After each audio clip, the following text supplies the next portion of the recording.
When many parents hear ADHD, they picture a child who can't sit still.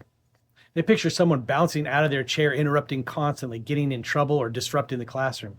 So when their teenager is quiet, respectful, intelligent, and earning decent grades, they think, "Well, that can't be ADHD." But ADHD doesn't always look loud. Sometimes it looks like a capable student sitting quietly at a desk while struggling internally to make themselves just begin. They can't, they may stare at an assignment for an hour without starting. They may fully intend to do the work and then somehow lose an entire evening. They may forget assignments they genuinely cared about. They may spend 3 hours doing something that should have taken only 45 minutes. They may keep track of everything for several weeks and then suddenly just fall apart. They may focus intensely on a game, a hobby, a conversation, or a topic that interests them, but feel almost unable to begin an ordinary homework assignment. They may not be climbing the walls. They may be sitting completely still while their thoughts are going in 10 directions. That doesn't prove a student has ADHD. Procrastination, disorganization, exhaustion, anxiety, sleep problems, depression, learning differences, and many other things can create similar struggles as ADHD. But that's why ADHD has to be evaluated by a qualified healthcare professional. But the absence of visible hyperactivity does not rule out ADHD.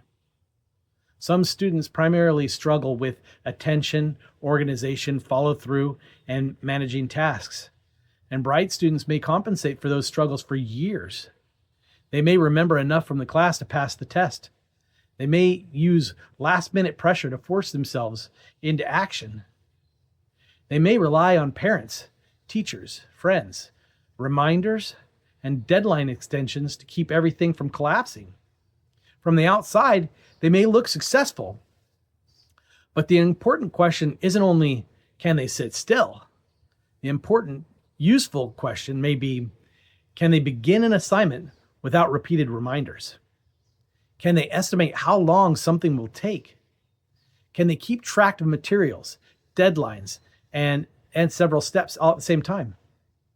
Can they continue when the work becomes boring or confusing?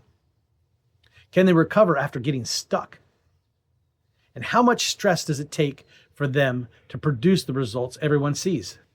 Chemistry can make these hidden difficulties much more visible. A chemistry problem may require the student to interpret unfamiliar language, choose relevant information, recall relationship use, algebra, track units, and organize multiple steps. A student may understand every individual part and still struggle to coordinate all of it alone. Then the student who always seemed fine suddenly begins procrastinating, shutting down, missing work, and relying on panic the night before the test.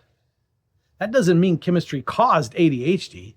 It means chemistry may be demanding skills the student previously managed to compensate for. So don't ask only whether the student appears hyperactive. Look at the complete pattern.